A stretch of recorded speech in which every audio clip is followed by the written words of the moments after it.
Sa sandaling ayon, gumuho ang mundo ni Peter. Ang init ng apoy ay naging yelo, nawala ang bulungan ng mga tao. Ngayon, ang parehong mga mata ay nakatutok kay Peter. Walang galit, walang panunumbat, tanging walang katapusang kalungkutan. Isang malalim na kalungkutan na tumusok sa kaluluwa ni Pedro na parang isang tabak. Sa sandaling ayon, gumuho ang mundo ni Peter. Ang init ng apoy ay naging yelo, nawala ang bulungan ng mga tao. Tanging titig ni Jesus ang umiral. Sinabi sa kanya ng titig na iyon ang lahat ng kailangan niyang malaman. Binalaan kita, Peter, at hindi ka naniwala sa akin. Nabigo ka.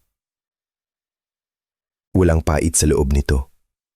Tanging ang pag-unawa sa isang pag-ibig na tinanggihan ng takot.